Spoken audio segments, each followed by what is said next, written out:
terme, mais sur son développement, et son développement non seulement physique et végétal, mais aussi, bien sûr, humain, ce qui est capital pour l'implication des problèmes sociaux que ça pose, etc. Alors donc, on est très heureux de les avoir avec nous pour ce moment. Et alors, Virgílio Viana est évidemment un expert renommé, car bien que né à Porto Alegre, il a consacré... Belo Horizonte. Ah, Belo Horizonte, pardon. Oui, bon.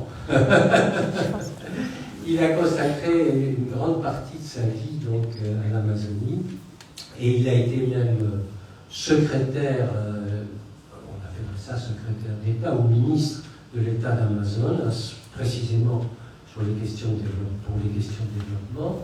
Il a une préparation intellectuelle remarquable. Il a fait ses études en partie aux États-Unis, à Harvard et à l'université de Floride. Il a accumulé beaucoup de publications. Il est membre de quantité d'organismes associatifs de développement au Brésil et même dans le monde. Et il vient d'être appelé à l'Académie des sciences pontificales, où il va se rendre dans quelques heures, et pour être intronisé parmi 30 personnages d'élite du monde entier pour aider le Vatican à concevoir le futur. Donc, c'est une personnalité éminente. On attend Victor Salviati qui viendra incessamment, je crois, qui lui aussi est un directeur important de la FAS, et lui-même est chargé en particulier de tout ce qui est innovation, développement, et il vous parlera sans doute des projections de la FAS. Mais je vais tout de suite donner la parole à Virgílio pour qu'il nous fasse, il nous trace le décor de ce que fait la FAS et qu'il nous dise ce qu'est son engagement pour l'Amazonie. Merci À vous, Vittorio. Merci Philippe. Pour moi, c'est un plaisir pour faire cette réunion ici. Mon français, ce n'est pas. En France, juste comme tu fais, je parlais juste comme tu fais, mais je vais parler en anglais, et pour moi, c'est plus facile. So, good morning, everybody. It's a pleasure to be here at the Embassy and also at the Chamber of Commerce. Let me thank Philippe and Rosa and all the team for the invitation to be here. And I'm going to go through a very quick presentation so that we have time for questions and answers in a dialogue, right? So I'm just going to go very quickly through first a general view of the Amazon, and then I'll go a little bit more into the what I call Amazon bioeconomy. We're in an emergency, full stop. The Amazon is having high rates of deforestation, high rates of forest fires, and this is just increasing, not only from an environmental side, but also from a human rights perspective. Indigenous peoples are suffering the most.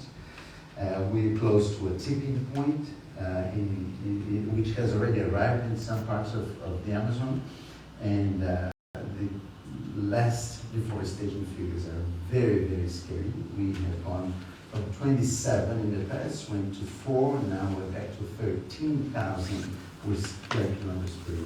It's just a record. And this is in context of global warming.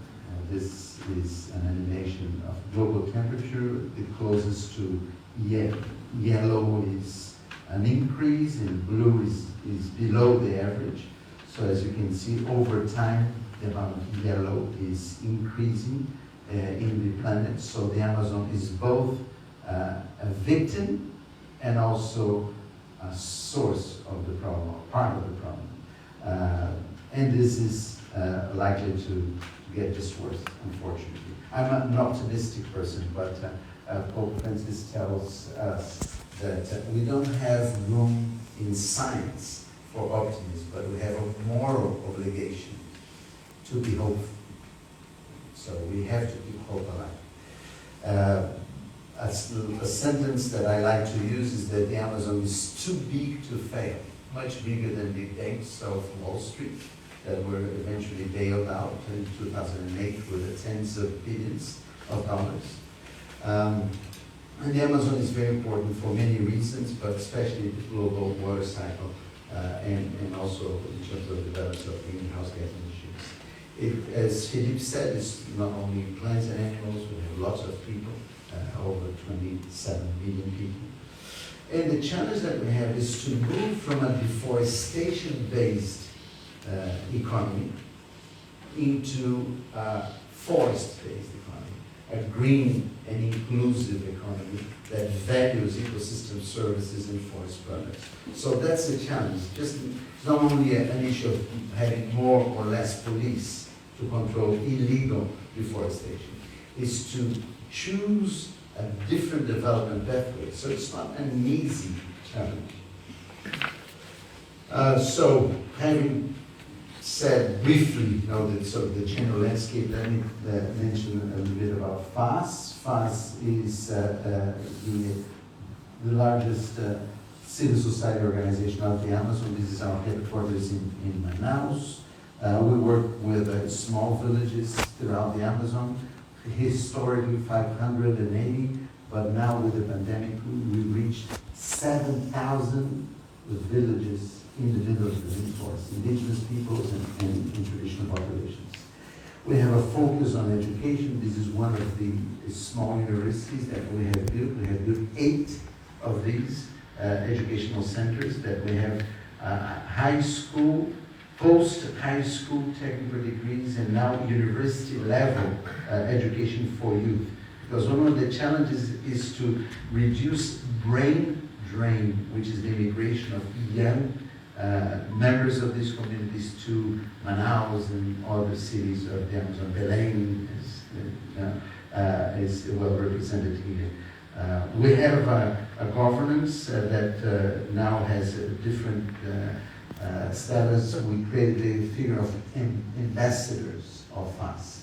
So we invited former President Fernando Henrique Cardoso, who is a very well-respected figure in Brazil, a former president of the central bank, Ilan Boudfine, very well-known singer from the Amazon, Fafá de Belém, and recently Sylvie Bernard, who is French, and she's a former vice president for LVMH for sustainability. We have received a number of recognitions, including the UNESCO Prize in 2019, which was given here in Paris for our program on education. So we received the prize for education for sustainable development. We also received the prize of the Gulbenkian Foundation in Portugal, headed by the President of Portugal. And we have a very close relationship with the Vatican, especially Pope Francis. And as mentioned by Philippe, I've just been appointed member of the Pontifical Academy of Sciences. So there are a number of recognitions. Last year we were elected the best NGO of Brazil, so that made our team very proud. We have audits of PwC, Pricewaterhouse, every 6 months, strategic plan done by Bain & Company, and a budget of about 10 million euros per year. And our purpose is to keep the Amazon ecosystem alive with a very human focus. So we have a people-centered approach. In our view, it's not only an issue of protecting plants and animals, but rather it's focused on people. So it's with all those that live in the Amazon and for all of us, because the Amazon is so important for the planet. So that's our mission. These two focus to improve the socio-economic benefits, livelihoods, and protect biodiversity. We work throughout the Amazon countries, so there are 9 countries. We're present in all of those countries with a network called SDSN, Sustainable Development Solutions Network. Our focal area are these communities that are shown on the map, and we know the names and surnames of everybody, so we have very much action-oriented approach. We have a large number of partners, 325 partners, through a number of alliances and coalitions, so that our strategy is to together with several institutions.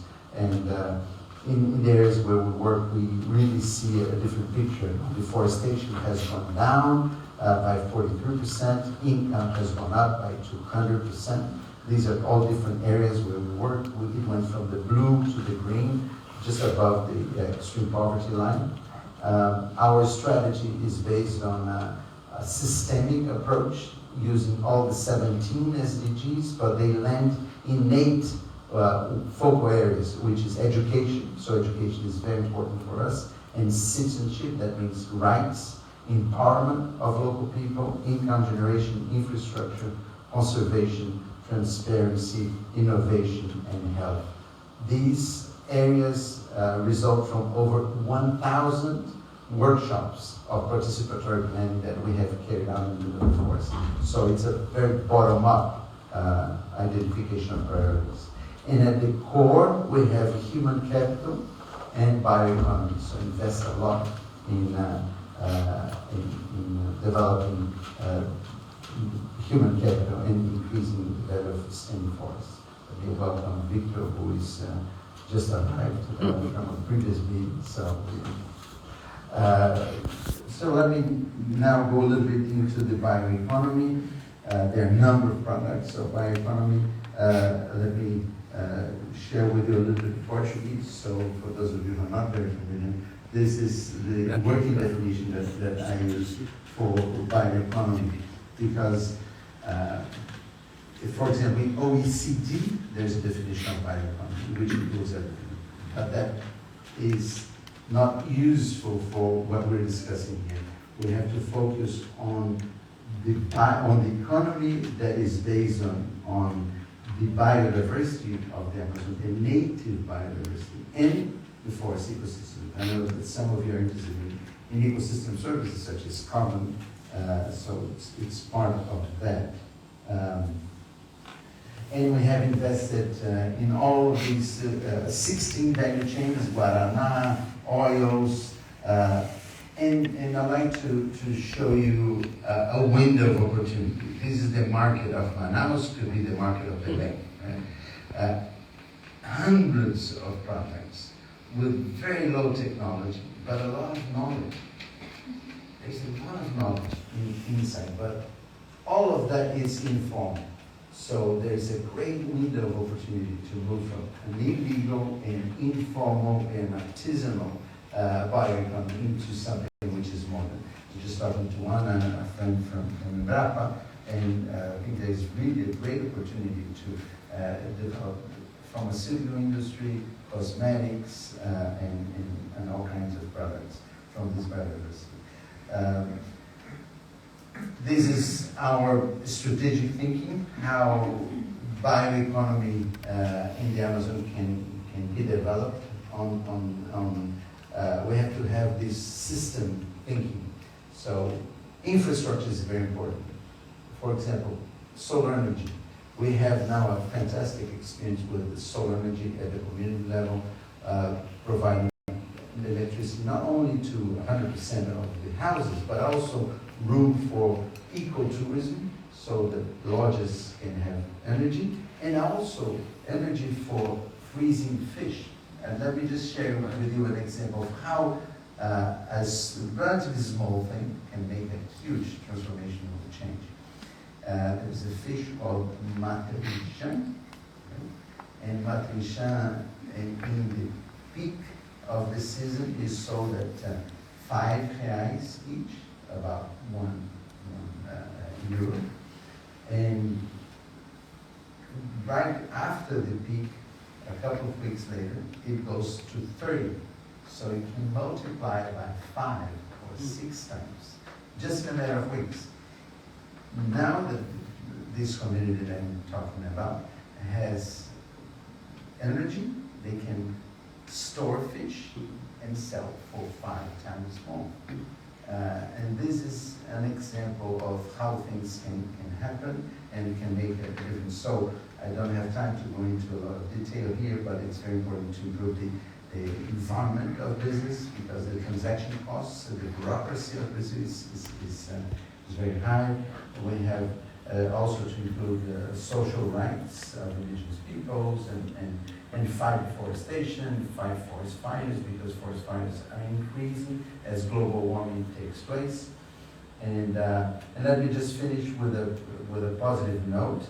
We have just been selected by the German Development Bank, KfW, for a new program called Forest Fund. They did a competitive selection, started with 16 institutions invited, like the Conservation Connection and all that, and from Bio, FAS, and many. So it went from 16 to 9, 9 to 6, 6 to 3, and we were selected to manage this fund, which has basically two goals.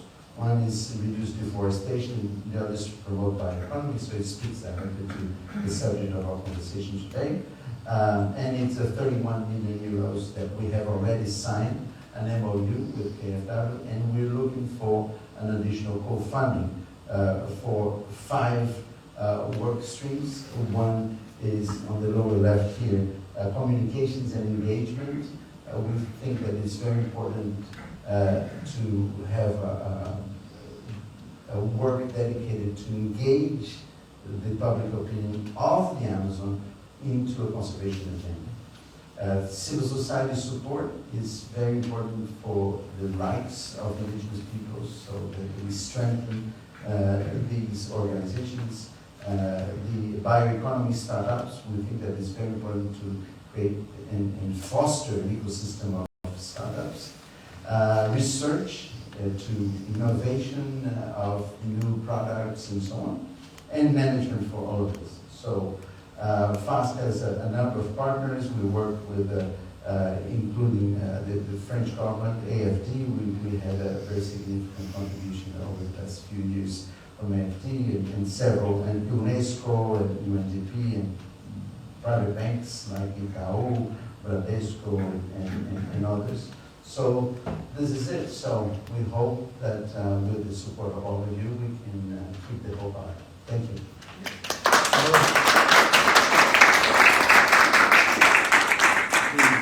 Victor to be with me.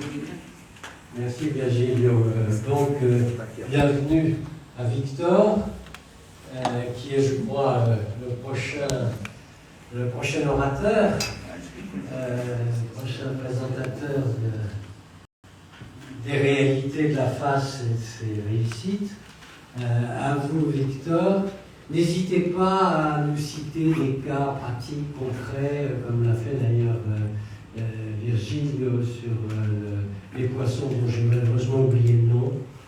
Les échanges, les fiches. Pirarucu. Ah, au Pirarucu. Évidemment. À vous, Victor. Merci. I'll switch to English because my French is not there. Okay. I just want to emphasize what Virgílio said, that I think there are 3 things to be very clear here. The first one is our approach and the bioeconomy strategy for the Amazon has to follow the UN's global goals, which is leaving one behind. It's very difficult to leverage small businesses to corporate and international business while people are hungry or women are getting beaten and these kind of things. Secondly, there is a pool of businesses, small business, that these must have engagement of the private sector. So we have been partners with Carrefour, L'Oréal, Saint-Gobain, to name a few, that has been supporting this small business, not to get like global supply chains, but to support those livelihoods and bioeconomy within this strategy to keep the Amazon standing.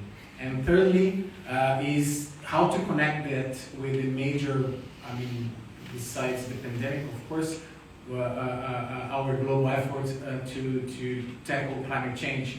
So how to connect this with carbon reductions. And we have been doing this with science-based approach, targets, everything that, as Virgílio as a professor, lead us to that.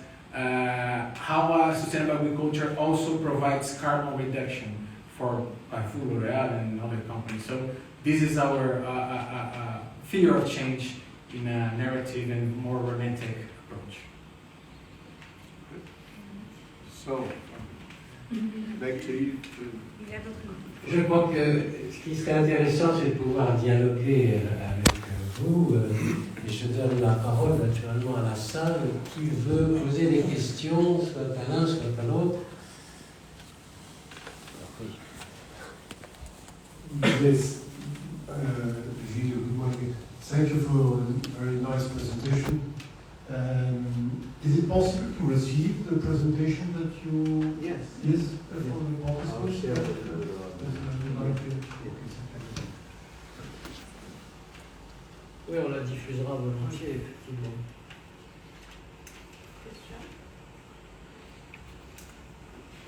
Moi je voudrais poser une question, qui est une question un peu délicate, mais aujourd'hui, est-ce que vous avez le sentiment que vous recevez un soutien en général de l'opinion brésilienne et éventuellement des pouvoirs publics?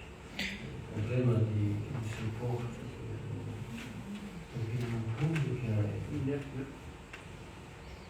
There are different polls that have been conducted over the past year about what Brazilians think about deforestation of the Amazon. And overwhelmingly, Brazilians don't support deforestation of the Amazon. So we did a survey recently in Manaus with a very good statistical design with 3% error. And in Manaus, 75% of the population think that it's not necessary to deforest in order to promote economic growth, which is counter to the narrative of many politicians today in Brazil that say, well, the environment is a foreign agenda, that it's not in the interest of Brazil, as if this was something that was being pushed from outside and not a part of the thinking of the society. So there's a disconnect between what the population thinks and what some political leaders advocate. Another poll was conducted by IX, Instituto Clima e Sociedade, throughout Brazil, and has similar results. The majority of the population is not in favor of deforestation, but on the contrary. So, but we have problems of democracy all over the world. Right? We're in a crisis of the representative system. I think, and congratulations for you for the recent election.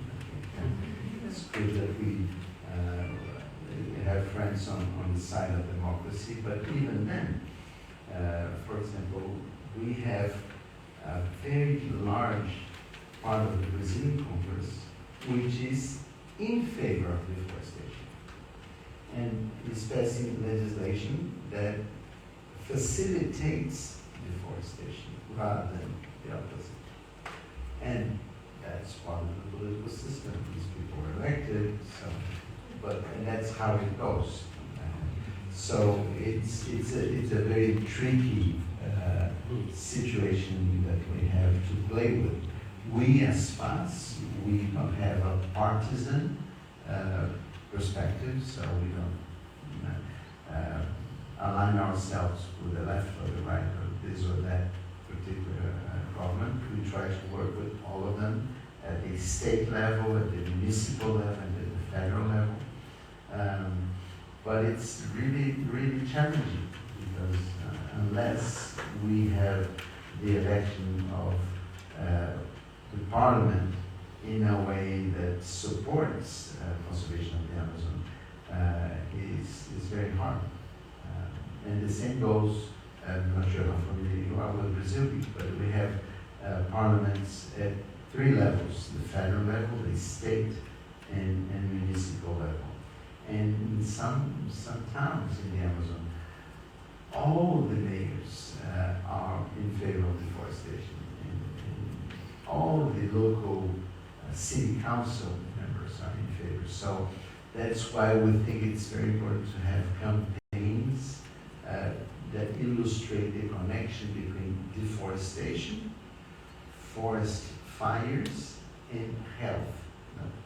It's deforestation, forest fires, air pollution, and health, so as to bring the deforestation agenda closer to individuals, not as something abstract like climate change, biodiversity, that people say, oh yeah, but that's, I don't see myself in that agenda.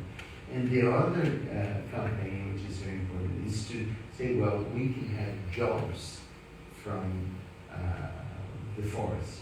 And here, the picture of Pirarucu being one, but then açaí is another, and then oils are others. And for this, we really need investment in business. And I'm convinced that of 2 things. First of all, the importance of having more investments in the Amazon bioeconomy from the private sector. And the second is that this alone will not do it, so we have to work with women's issues, for example, indigenous people's issues, education, health, energy, all of this in this systemic approach. So Anna, you would like to raise a question? No, I would just mention exactly that the mayors, they want short-term economic response. And we are fighting during the last 30 years to prove that the forest has value. But in the end of the day, we have, and I have to congratulate Virgílio, because it's fantastic the work that the FAIS does in the last, 14 years. But in certain instances, replacing government. But it's necessary an alignment of the private sector and with public policies to really promote the forest value. And one of my questions is how we can do it in the short term. I mix the French and English. Because we always listen that Brazil is the country of the future, but this future never comes. When I was 16, 17, I was in the Rio Eco 92, and I have this dream that we could really do better for the Amazon conservation, and for the inclusion of the people, human development. And not that I'm frustrated, I'm still fighting for it, but what are the short-term solutions? That's one of my questions, and because how to scale up. And my question to Virgílio and FAIS is like, beyond, if this project that you present to us, if it goes only for the Amazonas state, or if you're going to leverage the amplitude of the work of FAIS for Amapá, for instance, the other side of the Amazon. And yes, because we miss institutions like FAS locally to help us to promote these. We have really very few successful cases of bioeconomy. Even though the first public policies started in the 90s.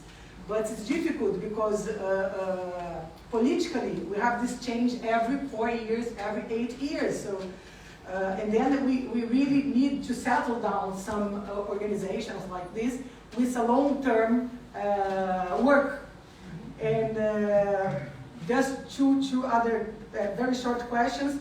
One, Virgílio, is if you have any case in the Amazonas, in the phase of benefit sharing, of the access of traditional knowledge That is one question, is one of my questions of subject of study here in France right now, how to implement the biodiversity law and how the benefit sharing will really achieve the local communities. Because even though the legislation is of 2015, we have still not many cases, if FAIS is implementing any of the case. And just to say that in these elections, we have really great expectations of a new Congress with more indigenous people. The indigenous people are mobilizing throughout Brazil to try to have more representatives in the Congress. And we do need more representatives from indigenous people, from traditional people, from the people that believe that the forests have value. Otherwise, it's difficult to change. Right? And congratulations for your strategy of communication, because we do need a lot of good communication, because when we talk about deforestation, sometimes even good forest activities are considered as deforestation, like forest management. There are a lot of people that doesn't understand the difference of using the forest and harvesting the forest in a sustainable manner and deforestation. So then it's difficult to promote the bioeconomy and the economy based on the forest. Thank you. Okay, excellent. Well, several very good questions. Your quick answers. How to scale up with more funding? I think that's a short answer. And we need to move from the scale of tens of millions to tens of billions. I think we really need to be serious about saving the Amazon. The climate change is really an emergency. As the Secretary General of the United Nations said recently, we're not taking seriously the recommendations of the IPCC, the International Panel on Climate Change, or Science Panel on Climate Change. So in the last report of IPCC, was very, very clear on the emergency, so we need to scale up this.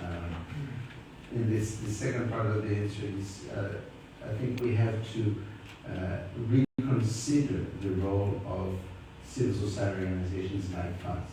I'm a strong advocate of the role of civil society organizations in speeding up and scaling up processes, because governments are very bureaucratic all over the world, and in Brazil they are particularly bureaucratic, particularly inefficient. So I think we have to consider from a strategic point of view how to scale and support mass organizations as funds. The answer to the KFW question, if it's only Amazonas, no, there will be 2 states which were selected by KFW. We don't know them yet because they went through a selection process. Amapá is part of those states. Let's see what's going to be the solution. They will announce in the coming weeks 2 states. So FAS has already changed its mandate. So we are working not only in the state of Amazonas, but also in other states. Which states? We work in all states of the Amazon and in all countries of the Amazon. So actually we changed our names. Our name, we used to be called Fundação Amazonas Sustentável, now we're Fundação Amazônia Sustentável, because we've been invited to participate in many different parts of the region. For example, in Colombia we have an open collaboration with the government of Caquetá, in Peru with the governor of Madre de Dios, and in Bolivia with Santa Cruz. And also we have this network of SDSM, which has about 180 members, and Paz is the executive secretary of this network. And about indigenous people, benefit sharing, Natura has a very interesting case in the Juruá River, and we participate in benefit sharing. So every year, they allocate a certain budget on the basis of the existing law. The existing law has improved and I had the chance of contributing to that many years ago. Minister Isabella was the Minister of Environment, and I gave a very simple advice to Isabella. I said, well, let's make just 1%, because the calculation of the benefit sharing was very complicated. No one knew how was the rules to be applied. So that was eventually passed in 2015, but they didn't take fully my advice, which was not net 1% from the net results. My suggestion was from the gross revenues, because it's very hard to verify what's net. There are many different ways of accounting. And to make a complimentary comments. In regards to the benefit sharing, access and benefit sharing, it's very difficult as always to land Nagoya Protocol Paris Agreement on the real world. So we have been doing that with a very nice experience, which is one of the largest payment for environmental services program called Bolsa Floresta. So it's a benefit sharing kind of scheme. FAS has its own safeguards policy since 2015, and we are updating this following the World Bank's new policy on that. But the thing is that every time that we do business, doesn't matter government or private sector, you have to follow by the territory's rules, either the law, the framework of the law, or indigenous people's dynamics. And we have been facing, it seems that companies are more keen to follow these dynamics. So it's a win for that.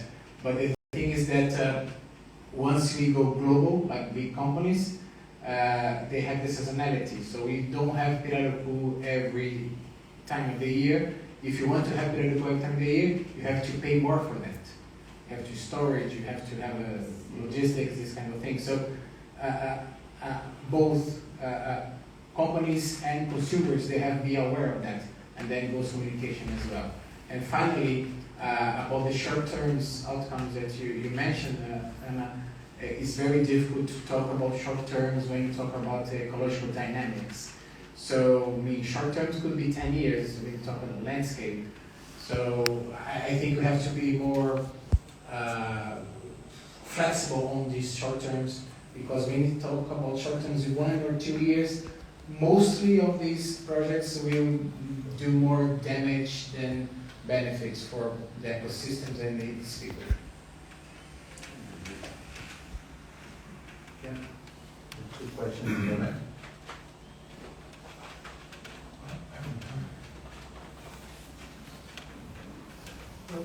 Well, I'm Carlos Ferreira, the Brazilian ambassador to the OECD. I'm the representative of the bureaucratic and inefficient government that you're referring to. So let me make a bureaucratic question. We had the Minister of the Environment here 2 weeks ago for the Ministerial for the Environment at the OECD. And I followed him in the speeches and bilateral meetings.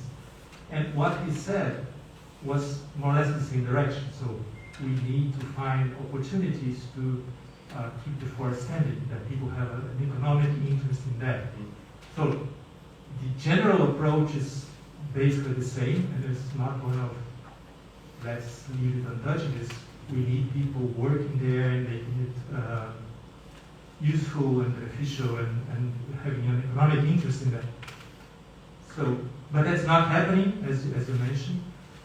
So if we needed to try to make a program in that direction, bioeconomy, which would be the institutions that should be involved, and which you think should be the institution of the ministry in Brazil that should take the lead on that?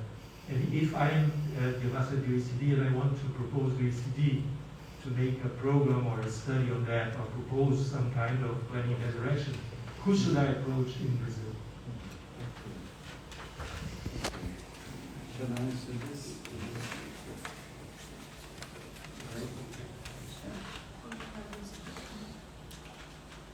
Carlos. Yeah. Okay, Carlos. No, very good question. I think in order order to have a program to support bioeconomy in Brazil, I think it's very important to understand the limitations of institutions to work together. CEPAL in Chile has a very good analysis of failures of governmental policies throughout Latin America for what they call falhas de coordinación. So, failures of coordination among different institutions within government and between governmental agencies and those outside of government.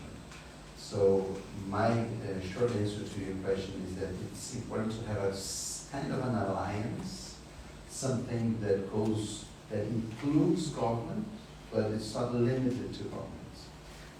I was state secretary for 5 years, so I know a little bit how governments work. And a major problem that we have, and again, it's not only in Brazil, it's throughout Latin America, is that whenever there's a change in government, there's a tendency to change everything, to say, okay, everything up to today was bad, now let's start from scratch. And that's terrible because, of course, not everything was bad, and of course, not everything now is going to be good. So it's important to build on long-term programs. And for that, I think the role of civil society organizations is key because we don't change every 4 years. So in my thinking, I think we have to have a strategy that is not driven by government, which is in a way a change in paradigm, because usually we always see governments in the driving seat, but we have to have agreements and arrangements of the Brazilian society so as to build a national project, not a project of each government that changes every 4 years or every 8 years, depending on the election. So that's what I would approach, how I would approach conceptually. In the case of the Amazon, I think we made a historic mistake many years ago. I participated in a debate about 1,000 years ago about where the center of force of Embrapa should be. And I argued at the time that it should be in the Amazon, in Manaus, but it ended up being built in Curitiba, in Paraná, which didn't have the same demand because planting of eucalyptus and pinos is something very well managed by universities locally, so there's good research. So I think Brazil really needs a big one or two research institutions to develop technology and bioeconomy. We have INPA, we have Virgílio, we have Embrapa, but I think we would really need something that would be very big. We have CDA, the Center for Biotechnology, which is not very good, so I think we should invest in that. My vision is that Manaus should be a sort of a mecca of knowledge, as Berta Becker, our dear friend and unfortunately gone,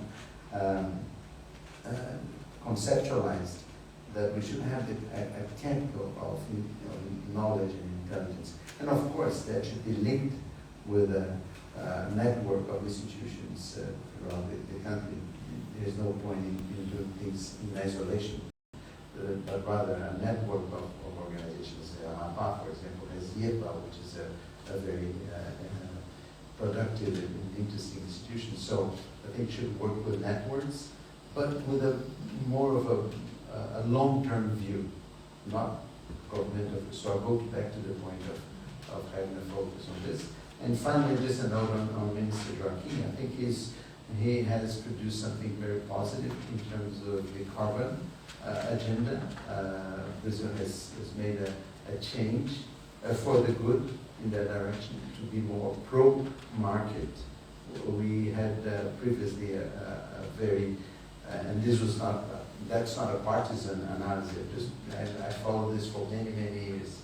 So up to recently, all the governments, since Fernando Henrique Cardoso, Lula, Dilma, all of them, they had an anti-market perspective for carbon. And people like you, who we're interested in the program. I think we have to leverage private sector funding for ecosystem services. We're not going to go anywhere with only governmental funding. We need to go much bigger than that, and that's. The good news is that the private sector is waking up for this. I think I was at the Glasgow COP in last December, and my interpretation, and I've been in all the COPs since 2005, is that the private sector woke up to the emergency and is just realizing that governments are not doing their jobs. And that's not Brazil only, it's also France. There is all, here not being too hard, I'm just being general. We as a planet, we're not doing what is necessary. So that applies to France, applies to Brazil, and applies to most countries, with the exception maybe of just half a dozen countries that we could point that are doing really something significant in terms of meeting the challenge of climate. Yeah. Can I just... Yeah, sure. Carlos, on your take about the OECD, if I understood, how can you support like a report or these kind of things? We have been engaged in several technical / academic reporting. The most recent is not public yet, that we did together or managed by the IDB and the Ministry of Economy in Brazil, called the Development Plan for Western Amazon, like a free translation for that. And there's a robust and very solid content on bioeconomy. I think from your perspective, it's nice to have this convening power the organization has, and then take this, translate to your audience, and of course we are willing to support you, and then convening countries and multilateral organizations to support that. I think we have so far very good planning, and we need to go to action more intense. So we cannot do both, but I would say let's focus on action for now.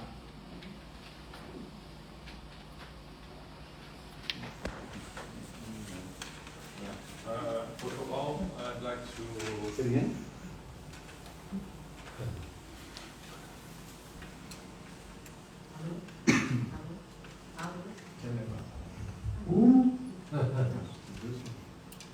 Does it work? Yeah. Okay, first of all, congratulations for that fantastic job you are doing, especially in putting academic means what is understanding of the local communities that we have in Amazon. I have 2 comments and a couple of questions to you. First comment is on how fast can we implement things, because we have very good examples of development on the destruction of the forest, so people can reach there fast, and very few examples of people that really can survive with what the forest provides without cutting the trees. So if we see the gold miners, illegal or illegal, they make a lot of money in a very short term, they destroy everything and leave just destruction behind and move on. So this is very well spread in our knowledge, so lots of people still go for this kind of development. How can we give another way of surviving for the local people? Because we see everybody says to be against the deforestation, but when it's time to really act collectively, we are very limited on, as a country, on how we move forward to keep the forest standing. So my question will go in the directions. In the model of development that you are proposing, do you see the need of sponsors like Natura you have mentioned, which has economical consequence behind, because communities that they helped to develop now are their prisoners. They cannot negotiate with other markets. Or do you see the local small communities being supported to develop a market without needing to depend on those big players of the market, either national or international? Okay. Well, good questions. I think, what's your name? Idea. Indeed. Yeah. Indeed. Okay.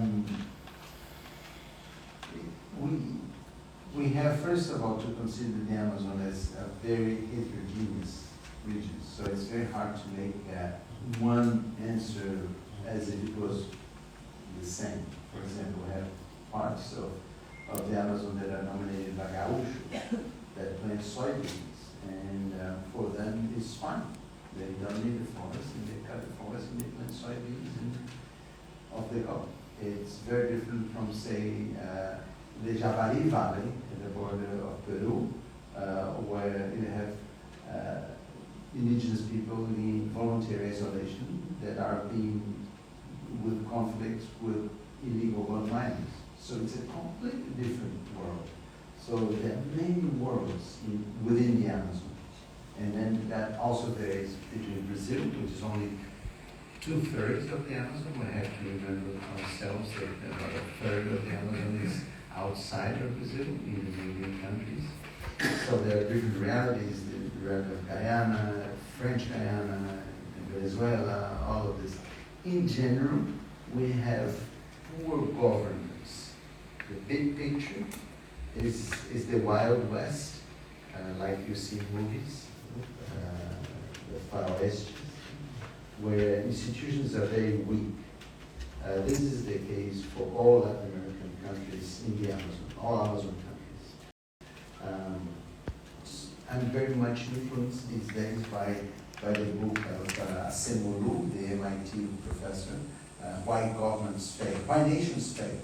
I think institutions are at the core of it. So we need to invest in strengthening institutions. This program of Caridad that I mentioned in my presentation is focused at strengthening environmental organizations at a state level. And I think that's part of the solution. The issue is to change the development pathway. It's a paradigm change. If you look, for example, at crédito rural, agricultural credit in Brazil, it's hundreds of billions of reais per year. Hundreds of billions. I think Banco do Brasil alone is something in the order of 300 billion reais as credit. And that's for conventional agriculture. And if you look at the portfolio of Amazon Bioeconomy, it's not 1 billion. It's a few million. So in being invested in Amazon Bioeconomy. Why? There are deep roots in this. The agricultural schools teach only conventional agronomy, which is how to plant soybeans, corn, maize, beans, blah, blah, blah. Not how to manage copaíba, pataua, buriti, and all of these species that have a huge potential, but they're not part of the curriculum. So when these, and I say this as a former professor, I was professor at the University of São Paulo for 14 years, and the paradigm of agricultural schools in São Paulo, in Manaus, in Belém, all of this is conventional agriculture. So when a private bank like Bradesco or Itaú or Banco do Brasil, which is a public bank, a governmental bank, hires an agronomist, he or she only knows about conventional agriculture, has no idea of how to manage pataua, how to transform pataua, which is a nice palm tree, similar to acai, sort of, into something that could be used as food or a component of cosmetics. So there is structural challenges paradigm challenges that we have to deal with. And then I turn to Victor to complement. On a very good question, Eddie, and on follow up on Virgílio was mentioned that this conventional business versus bioeconomy, there is this egg chicken dilemma. They say, oh, they don't have projects in Amazon bioeconomy is too small, and then when you ask those people, have you been there? Because they are talking about there is no bioeconomy projects from São Paulo, from Brasilia. They don't know the reality of the Amazon. I mean, they don't know. They don't know. That's why they have been talking this mantra, there is no project, there is no project. So everybody believes there is no project. But when you go, like NGOs like FAS, when you go, you're going to see. We have been, for this last 6 years, you have been promoting 1,800 projects, bioeconomic projects, Manioc, Piracu, and so forth. So in regards of your first question on the timeline to implement, it will depend the money and the network that you have in place. If you have a lot of money, you have to have a strong governance, as we just mentioned, which is very weak. You mentioned that, I'm not quoting you, but you mentioned that if we connect these smallholders with Natura, they become prisoners, so to speak. We work as an NGO to support those grassroots organizations so they're not going to be prisoners of Natura. Because they are going to negotiate with them. The price, the conditions, is not easy. You make the face, but it's not easy. It's not something 1 year. We have been doing this for 10 years. And it's not, is it the ideal? I don't know. I mean, we should come there at Juruá and ask for those businessmen and women to see if it's ideal, how their lives have been improved or not for the last 10 years. So I think Virgílio mentioned the mindset, as we are trained by these high-level colleges that are not connected with reality, we come up with this mantra, it's not working, there is no project, and then nothing moves. So shall we go there in Juruá? I don't go there for many times, so many years, so it would be a very good opportunity to have a meeting with them. Just complement what Victor said, and illustrate with a very practical. I was in Juruá just before the pandemic, in March 2020. We had this beautiful meeting of o Congresso da Juventude da Floresta,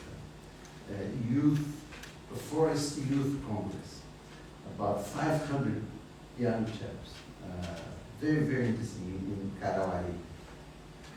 And one of the cases that they themselves took to stage was the case of a startup of two young men, 20-something, 5 maybe, that created a startup to produce oil, initially to Natura.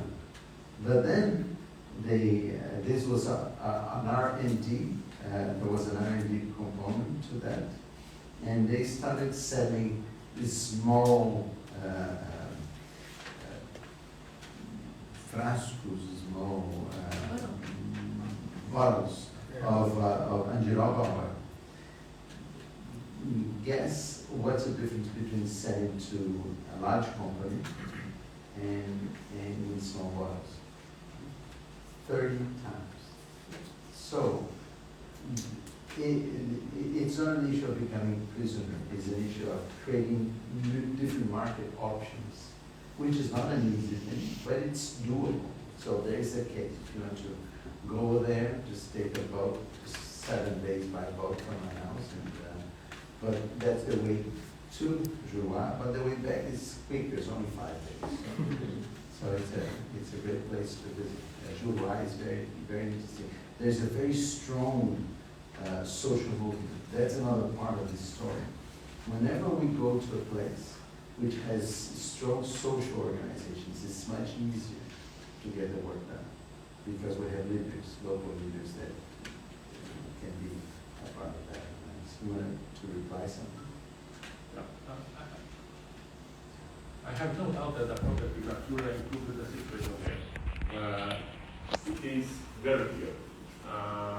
What the question is this the best model that we have, or should we go and try to spread the support on the smaller structures?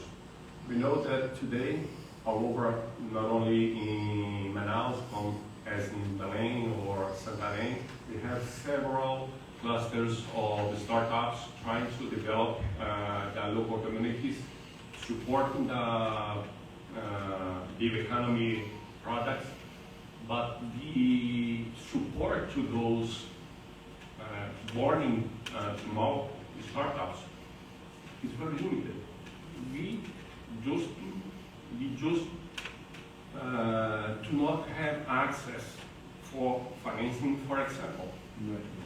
And it looks like that the current establishment make things canalized to bigger structures that will filter on our local political decisions who should pick it up for development or not.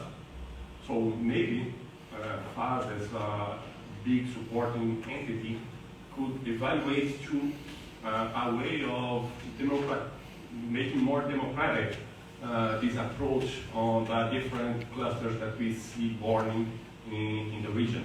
Right. Well, that's a great question, because this is exactly what we're doing with a new coalition, which I didn't mention here, which includes private banks like Bradesco and Banco do Brasil, public bank, together with international organizations like ITB, to create a financing mechanism for this ecosystem of startups. Oftentimes we see the news from them, and we only see the bad news, right? The deforestation is gone up, and I brought some bad news. But there are some good news. There's some, in many places, ecosystems of small business flourishing. There are many interesting cases, but the problem is access to finance. For example, if a small community-based tourism enterprise wants to get a loan of 200,000 reais, 40,000 euros or so,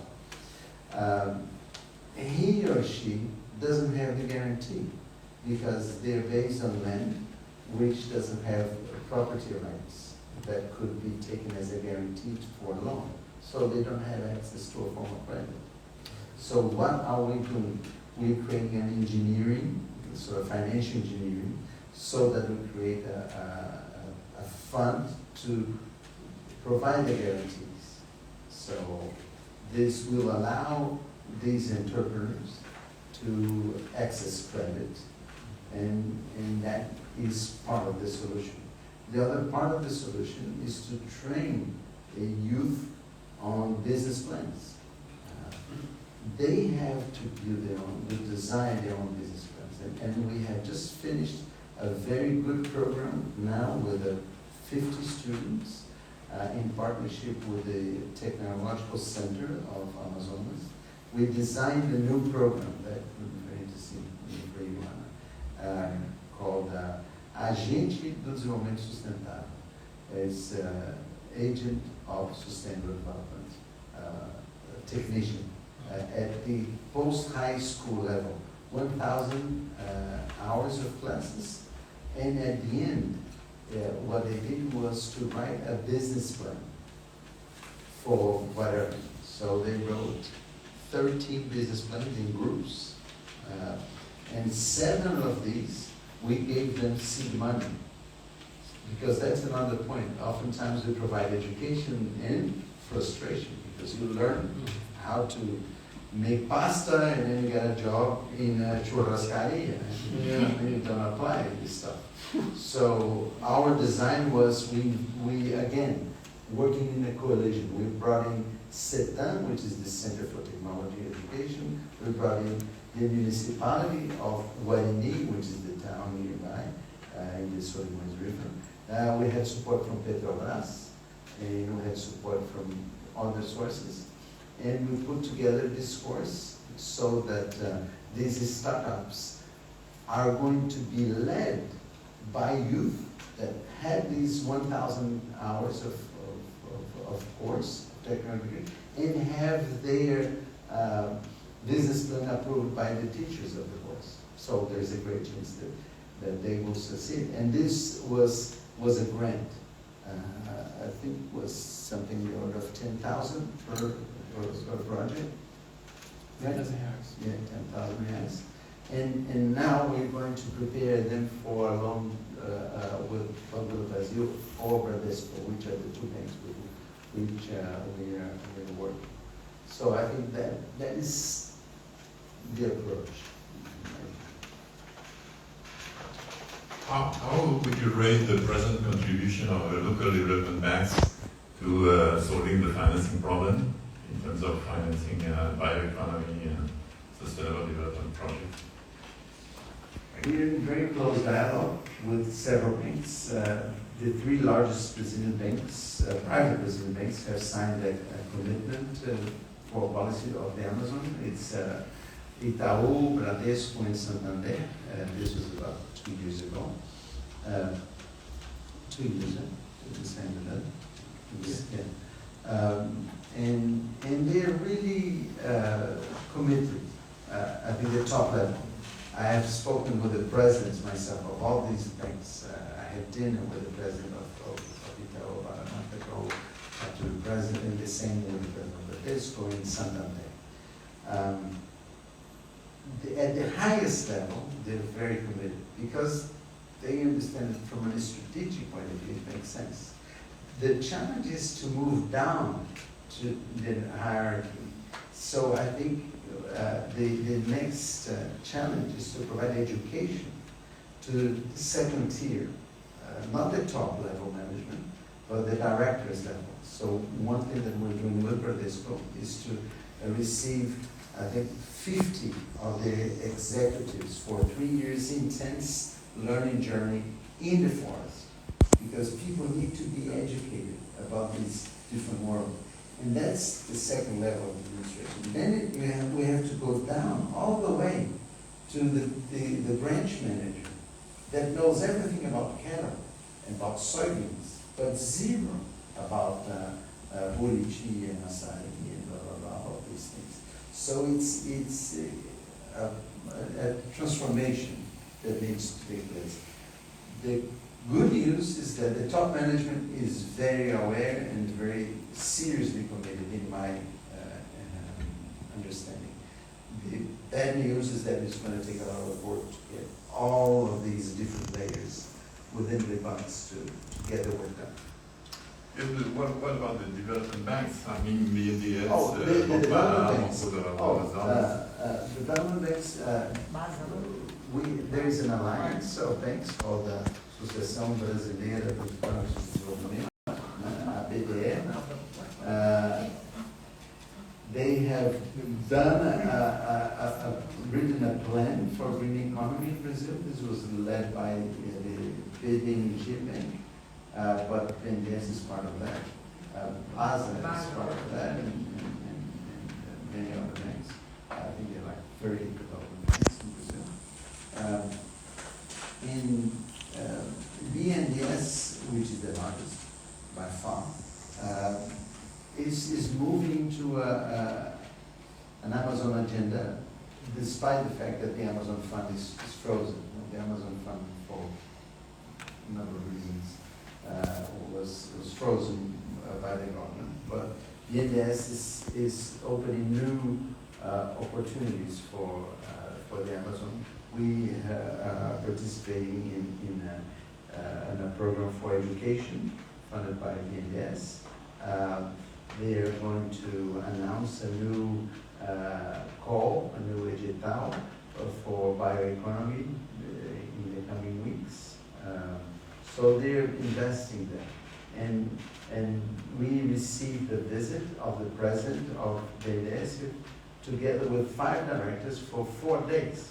We took them to the middle of the forest, and they wanted to know. And these are executives from Rio and São Paulo that had never been to the Amazon. That's a part of the challenge. Brazil doesn't large parts of Brazil had no idea about that. And that also is not only a Brazilian problem. If you go to Bogotá, it's the same in Colombia. People don't know the Amazon. If you go to Lima, it's also the same reality. People live in the Altiplano and they have no idea of what the Amazon region of their country is. It's a completely different world. So we have to educate everybody on the Amazon. And this is the reason why we as FAS, we opened a program called Amazonia Edu, which provides 3 training programs, one for 3 weeks called Amazon Summer School, the other for 10 days, and the other for 3 days, for different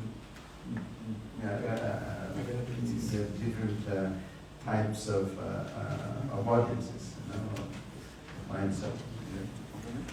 Yeah, on the National Brazilian Bank, they have been investing for the last 3-4 years on foster and leverage the ecosystem of innovation and also the investment. As Virgílio mentioned, they are going to launch a call for proposal for bioeconomy and also for carbon, I think forest carbon. So they have been, while the Amazon Fund is freeze, they have been doing playing a very important role to leverage and foster these ecosystems. 2 things I think is quite important to mention. Firstly, is that, as Virgílio mentioned, they are getting out of Rio de Janeiro in Brasília and going to the woods, to the forest. So Pará, Mato Grosso, and Amazonas mostly. And the second thing is that they design a strategy. I'm not sure it's public, but they design a strategy called the Green Recover for the Amazon, something like that. That narrows 5 work streams, being energy and environmental the most largest one. So they have this ambitious plan for the next 7-8 months to deliver this as call for proposals and engage in civil society and private companies to do so. Je voudrais vous poser peut-être la dernière question.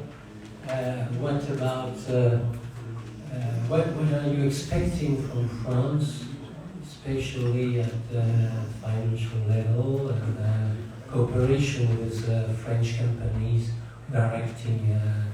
which are acting in Brazil and very big ones sometimes? We're expecting France not to win the World Cup, so that Brazil can win. No, I think you're going to have a good chance in the upcoming World Cup. But in addition to this, to bring up sort of Brazilian flavor to this issue. What cup about? This is the real important thing, right, for Brazilians and what's going to happen with football. And, well, I think that France, in my view, has 2 obvious connections to the Amazon. The first one is French Guiana.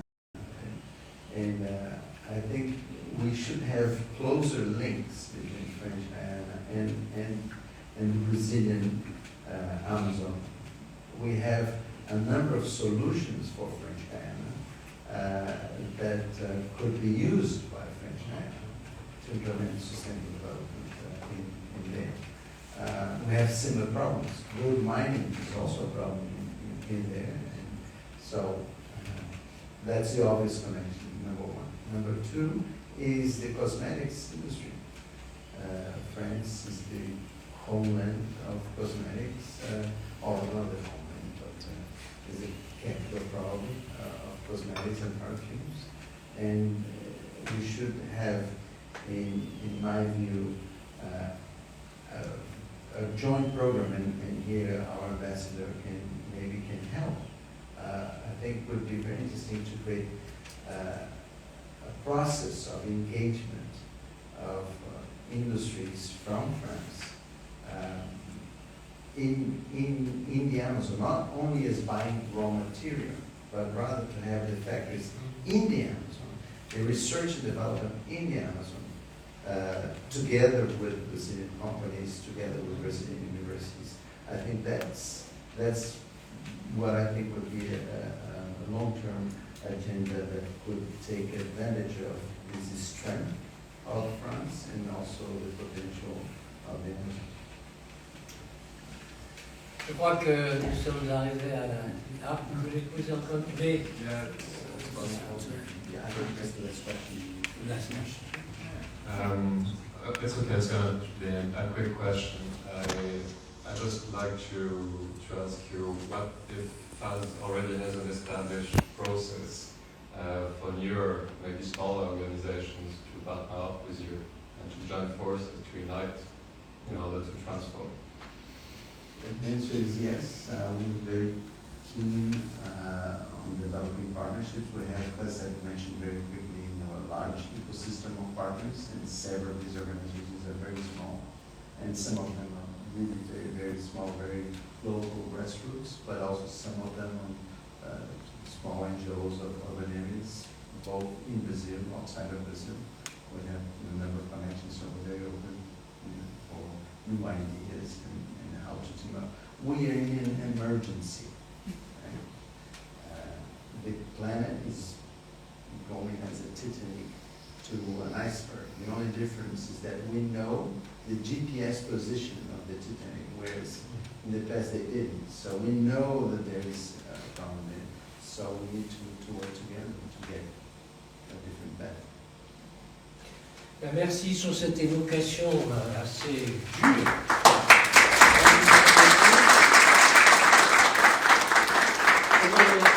Remercier bien sûr Virgílio et également Victor, et vous dire que la Chambre de commerce, vous êtes toujours ouverte pour revenir.